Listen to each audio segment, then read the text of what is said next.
नमस्कार, मैं हूं संतोष। सिटी न्यूज वैन रीवा की सांध्यकालीन समाचार सेवा में आपका स्वागत है। पेश हैं आज की मुख्य खबरें।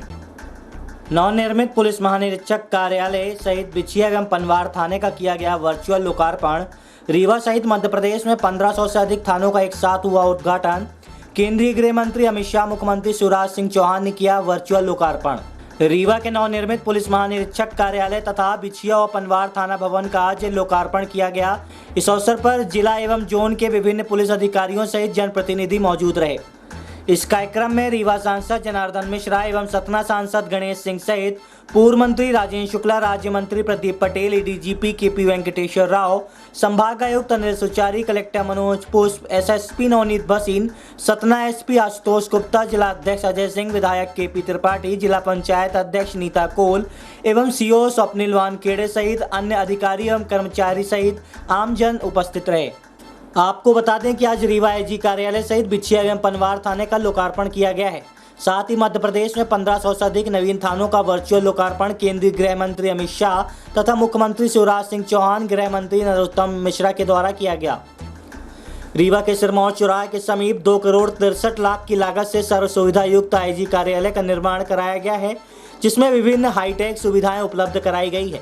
बता दें कि रीवा का ये जोन कार्यालय रीवा, सतना, सीधी और सिंगरौली जिले का प्रतिनिधित्व करता है। रीवा में 1 नवंबर 1956 को रेंज जोन की शुरुआत की गई थी, जिसका कार्यालय रीवा के सिरमौर चौराहा सहित नवनिर्मित यातायात थाने में लगाया गया। इसके बाद आज नवीन जोन कार्यालय का निर्माण हो चुका है, जिसे सर्व सुविधा युक्त बनाया गया है। इस तरह से बिछिया और पनवार थाने के भी नवीन भवन को सर्व सुविधा युक्त बनाया गया है। प्रस्तुत है कार्यक्रम की एक झलकी सहित सांसद जनार्दन मिश्रा से प्राप्त जानकारी के अंश। काफ़ी प्राउड फील कर रहा हूँ, इट्स प्रिविलेज कि आज पूरे मध्य प्रदेश में करीब 1500 से ज़्यादा भवन और थानों का आज उद्घाटन माननीय भारत सरकार के गृह मंत्री, home minister of India Shri Shah साहब से, अमित शाह साहब से उद्घाटन हो रहा है। साथ ही हमारे मुख्यमंत्री जी भी और हमारे गृह मंत्री जी भी वहाँ उपस्थित रहेंगे, हमारे डीजी भी उपस्थित रहेंगे। ये भवन जैसे कि बताया गया 262 लाख रुपए से बना है और एक नया कॉरपोरेट स्टाइल में बनाया गया है। अंदर पूरे ग्लासेस भी है जो दिखता है ऑफिसेस और जो कर्मचारी काम कर रहे हैं। हमारे रीवा जिला में है, जोन में भी काफ़ी पुलिस भवन अभी भी जर्जर हालत में है। करीब अभी 9 पुलिस स्टेशन के लिए प्रस्ताव अभी भी पेंडिंग है। मेरे जोन में करीब 84 पुलिस स्टेशन है और 60 आउटपोस्ट है, चौकियां हैं और इस तरह 19 सब डिविजन्स भी है। और हमारे फोर्स अगर बताए जाएंगे तो हमारा फोर्स जो है 5000 के करीब फोर्स है चारों ज़िले में, मगर 5000 फोर्स केवल सैंक्शनड है, मगर उपलब्ध है 3800। एज पर अगर आबादी का लेंगे, अगर पॉपुलेशन के हिसाब से अगर हमको कैलकुलेट करेंगे तो नेशनल एवरेज के हिसाब से 158 पर्सनल पर लाख होना चाहिए। इसके हिसाब से हमारा 11000 बनता है पुलिस पर्सनल जोन में, परंतु हमारे पास 3800 है, मतलब गैप ऑफ 7200 है। इसकी प्रस्ताव भी अभी पेंडिंग है। कार्यालय का उद्घाटन किया गया है, क्या उपलब्धि किस तरह से लोगों को? निश्चित रूप से इससे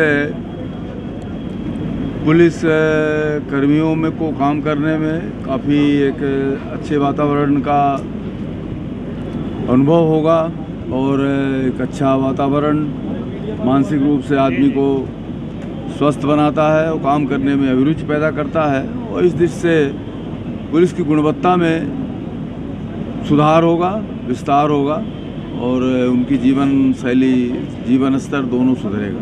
कार्यक्रम में वर्चुअली जुड़े थे केंद्रीय मंत्री के नीचे कर रहे हैं। जी जी हाँ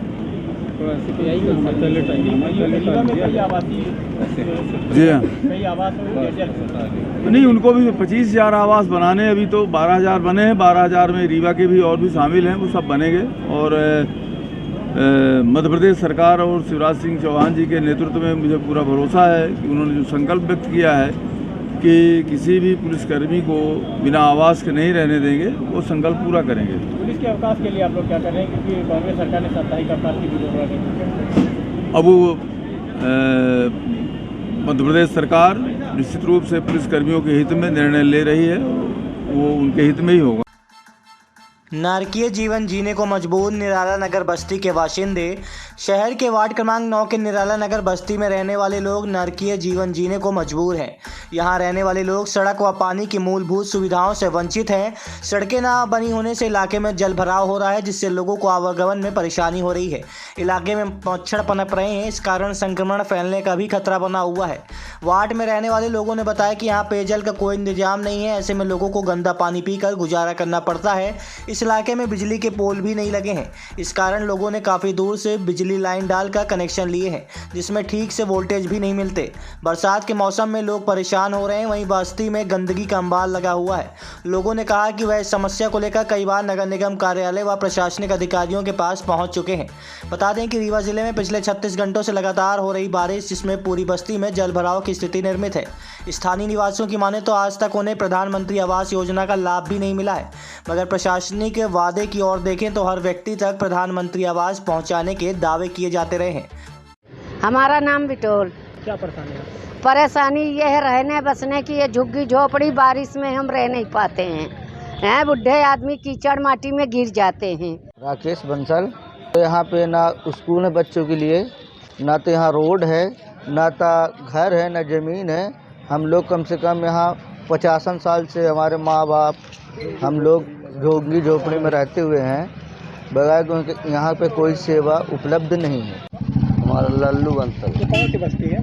निराला नगर। यहाँ हो गया पानी की तकलीफ, वो गड्ढे से पानी भरते हैं और यहाँ रोड से पानी अंदर जा रहा है जी। आवास और शौचालय क्या गया? आवास शौचालय वहाँ पे बना हुआ है, तो जिससे पैसा वो ले रहा है, जो गरीब आदमी है तो वहाँ कैसे जाए, कैसे रहे, तो वहीं कीचड़ पड़ा है। सुअर की खरीदी बिक्री पर लगाया गया पूर्णतः प्रतिबंध, इंजेक्शन देकर किया जाएगा वध। कलेक्टर ने धारा 144 लागू कर प्रतिबंधात्मक आदेश जारी किए हैं। जिले की सीमा में बनेंगे नाके। बता दें कि शहर में सुअरों को लगातार हो रही मौतों के कारण स्पष्ट होने के बाद कलेक्टर ने इनकी खरीदी बिक्री प्रतिबंधित कर वैज्ञानिक तरीके से वध व निष्पादन कराने के आदेश दिए हैं। कलेक्टर ने धारा 144 के तहत प्रतिबंधात्मक आदेश जारी कर बताया कि मृत सुअरों में अफ्रीकन स्वाइन फीवर की पुष्टि हुई है। ये वायरस मानव व अन्य मवेशियों में अप्रभावी है, लेकिन संक्रमित सुअर का मांस सेहत पर विपरीत असर डाल सकता है। इसलिए प्रोटोकॉल के अनुसार संक्रमित सुअरों को मारने का अभियान चलाया जाएगा। संक्रमित मांस खाने से विपरीत असर भी पड़ सकता है, इसलिए अभी सुअरों की खरीदी बिक्री पर पूर्णतः प्रतिबंध लगा दिया गया है। पिछले दिनों में रीवा में स्वाइन फ्लू जैसी एक बीमारी आई थी, जिसके कारण सूकरों के डेथ की काफ़ी इंसिडेंट्स आए थे। इनके सैंपल भेजे गए थे और कल सैंपल की रिपोर्ट आई है, जिससे ये पुष्टि हुई है कि अफ्रीकन स्वाइन फीवर के वायरस मौजूद हैं। और इसके लिए ज़रूरी है कि जो इंटरनेशनल प्रोटोकॉल है उसका पूरी तरीके से पालन किया जाए। जो एपिसेंटर है उसकी घोषणा कर दी गई है, जो सर्विलेंस एरिया है उसकी घोषणा कर दी गई है।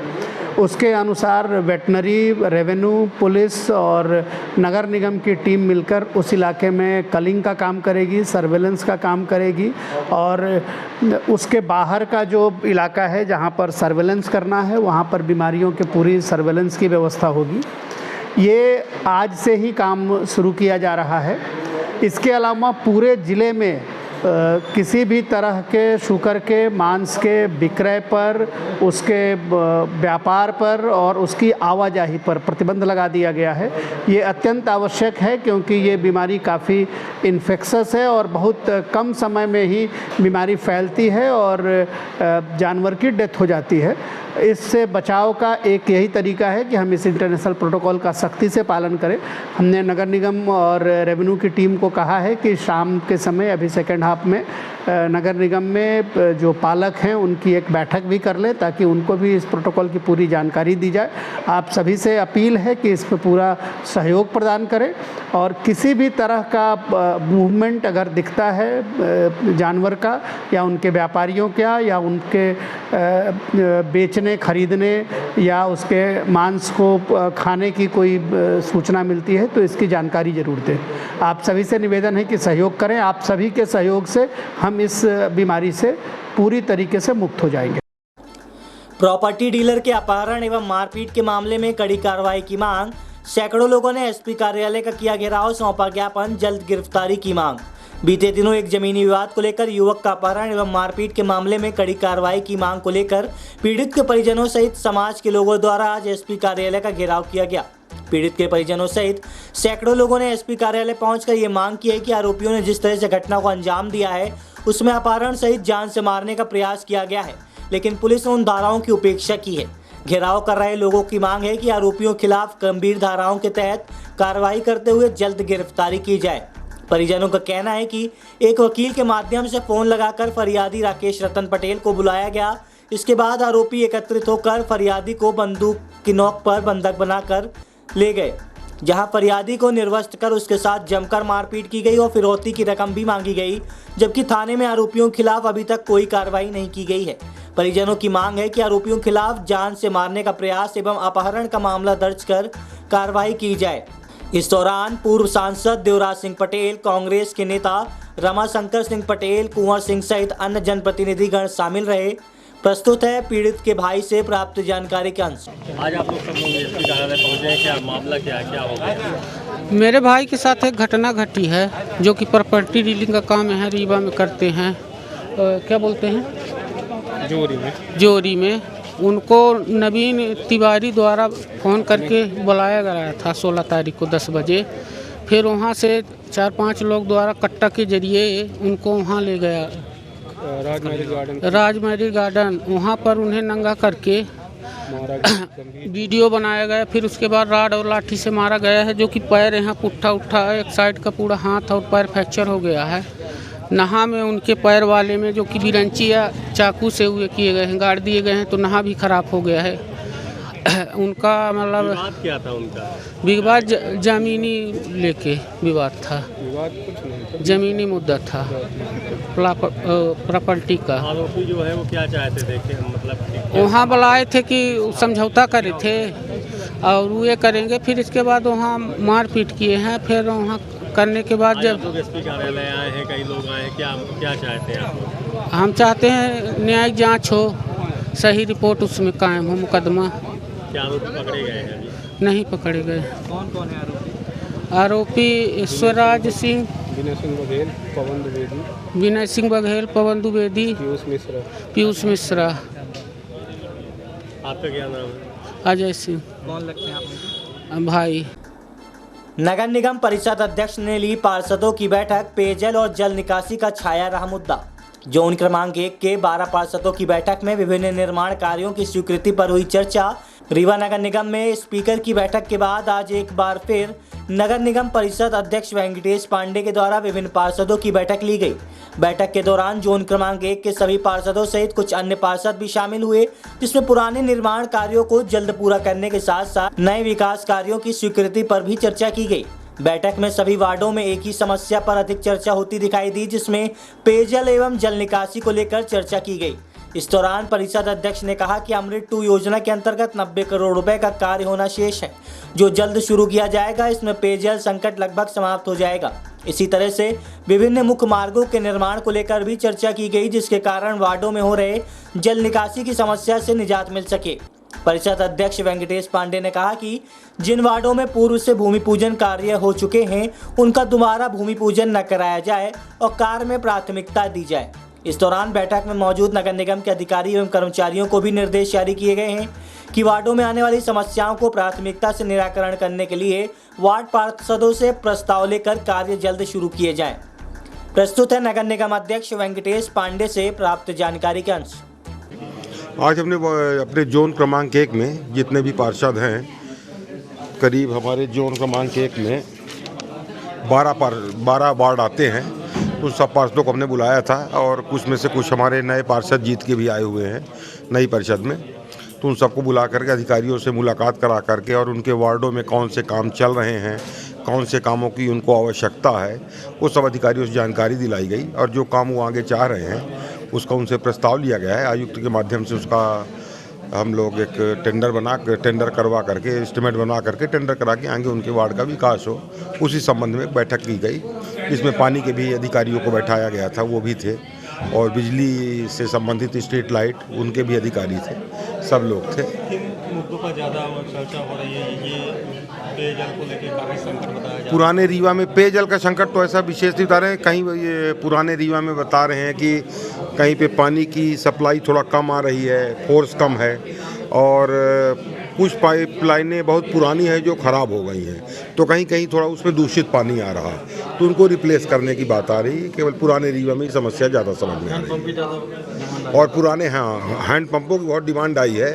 कुछ पुराने हैंडपम्प हमारे ख़राब हो गए हैं, बहुत जगह पे भी हैंडपम्प की आवश्यकता महसूस कर रहे हैं, जहाँ पर अभी पाइपलाइन अच्छे से नहीं है, जहाँ पे गंदा पानी आ रहा, तो हैंडपम्प के बारे में भी काफ़ी नाले हैं जो नहीं, नाले का जो निर्माण हो गया उसके आगे जो नाले और बचा है करने के लिए, उसके भी शायद प्रस्ताव बनाए जा रहे हैं, और तत्काल करीब करीब ये हमको उम्मीद है कि 1 साल के अंदर प्रमुख जितने भी नाले हैं, जैसे पानी का भराव जहाँ हो रहा है, जहाँ पे नाले बहुत चौड़े खुले हुए हैं और बगल से गाड़ियों के निकलने में दिक्कत होती है, उनको कवर करना। आप विक्रमपुर से इधर आए होंगे, पटवारी साहब देखे होंगे कि नाला पूरी। हाँ, देखे हैं, उस पर वहाँ पे थोड़ा समस्या है, उसके बारे में भी वार्ड क्रमांक 35 के पार्षद मुन्ना जी ने वो अपनी बात रखी है, और अपने क्या नाम से इंजीनियर SK चतुर्वेदी जी, अपने जो अधीक्षण यंत्री ऐसी वो एक्जीक्यूटिव इंजीनियर हैं, उनसे बताया गया है। 36 में व्यवस्था की जाए। अभी सब बातें आई, वार्ड क्रमांक 36 के पार्षद जी ने भी अपनी बात रखी है, तो उस पर सब अधिकारियों ने बोला कि उसको हम देख करके जो भी समुचित व्यवस्था होगी उसका निराकरण करने प्रयास करेंगे। कई बातें चल रही है, दोबारा उद्घाटन किए जा रहे हैं, तो इसमें हाँ, ये बात आज ही मेरे संज्ञान में आई है कि वार्ड क्रमांक 2, वार्ड क्रमांक 3, वार्ड क्रमांक 4, इन वार्डों में पूर्व मंत्री वर्तमान रीवा विधायक श्री राजेंद्र शुक्ल जी द्वारा उनका भूमि पूजन किया जा चुका था।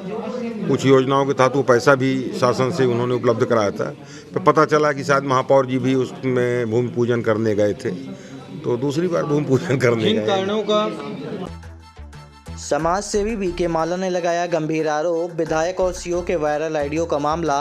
बता दें कि सिरमौर विधानसभा से बीजेपी विधायक और सिरमौर जनपद सीओ के बीच फोन पर हुई बहस के ऑडियो वायरल के मामला एक बार फिर से सुर्खियों में है। ऑडियो वायरल होने के बाद सीओ पर जानलेवा हमला भी हुआ था। रविवार को समाजसेवी बीके माला ने पत्रकार वार्ता कर विधायक और जनपद सीओ के बीच हुई बातचीत के वायरल ऑडियो को संदिग्ध बताते हुए कहा कि ऑडियो की जांच करवाई जाए, जिससे ये साफ हो जाएगा कि जनपद सिरमौर में व्यापक स्तर पर भ्रष्टाचार हुआ है, कि जनपद सिरमौर में 150 करोड़ का भ्रष्टाचार किया गया है। बीके माला ने पत्रकार वार्ता करते हुए सिमरिया विधायक KP त्रिपाठी और जनपद सीओ SK मिश्रा के बीच हुई बातचीत के वायरल ऑडियो की जांच कराए जाने की मांग की है। माला का कहना है कि सिमरिया विधायक और सिरमौर जनपद के मुख्य कार्यपालन अधिकारी के बीच बहस का जो ऑडियो वायरल हुआ है, इसके जो अंश सामने आए हैं उससे पूर्णतः प्रमाणित होता है कि दोनों लोगों का किसी गंभीर विषय में मतभेद है। जो ऑडियो वायरल हुई है उस ऑडियो से एक बात प्रमाणित हो जाती है कि ऑडियो की दोनों लोगों ने पुष्टि की है। मुख्य कार्यपालन अधिकारी जनपद सिरमौर और स्थानीय विधायक सिमरिया के द्वारा जो बातचीत हुए हैं उसमें ऑडियो की पुष्टि हो गई है, परंतु ऑडियो के बातचीत के जो अंश हुए हैं उसमें कई बार इस बात का जिक्र है कि आपके आदमियों को राशि भुगतान कराया गया है, बिना काम के राशि का भुगतान हुआ है। निश्चित तौर से यह ग्राम पंचायतों में सिमरिया विधानसभा और सिरमौर विधानसभा के अधिकतर ग्राम पंचायतों में व्यापक स्तर में भ्रष्टाचार है। लगभग 150 करोड़ की लागत जो हमने आकलन की है, इसलिए कि पूर्व में हमने ग्राम पंचायतों को लेकर एक आवेदन लगाया था, जिसकी जानकारी हमें सूचना के अधिकार में सिरमौर से मुख्य जिला पंचायत रीवा के द्वारा समस्त जनपदों को देने के लिए पत्राचार किया गया। तो इसकी कॉपी हमारे पास है, फाइल हमारे पास है। हम कई बार इस बात का जिक्र कर रहे हैं कि सिरमौर और सिमरिया में व्यापक स्तर में भ्रष्टाचार है, और मुख्य कार्यपालन अधिकारी के द्वारा जो ऑडियो में बातचीत हुई है, बातचीत में कई बार इस बात का जिक्र हो रहा है कि आपके आदमियों को भुगतान किया गया, बिना काम के भुगतान हुआ है। मुख्य कार्यपालन अधिकारी यदि यह कह रहे हैं कि बिना काम के आदमियों का भुगतान करना निश्चित तौर से अपने आप में संदेह पैदा करता है। क्या किसी के कहने पर कोई अधिकारी बिना काम के राशि का भुगतान कर देगा? यह अपने आप में एक प्रश्न खड़ा होता है। जनप्रतिनिधि कोई भी कुछ बात बोलता, जनप्रतिनिधि, मीडिया, सामान्य जन व्यक्ति यदि कोई बात को किसी बात को लेकर चर्चा करते हैं तो अधिकारी को बिना राशि, बिना काम किए हुए भुगतान होना निश्चित तौर से एक अपराध की। आज की खबरों में बस इतना ही। कल हम फिर मिलेंगे कुछ नई खबरों के साथ। तब तक के लिए हमें इजाजत दीजिए। नमस्कार।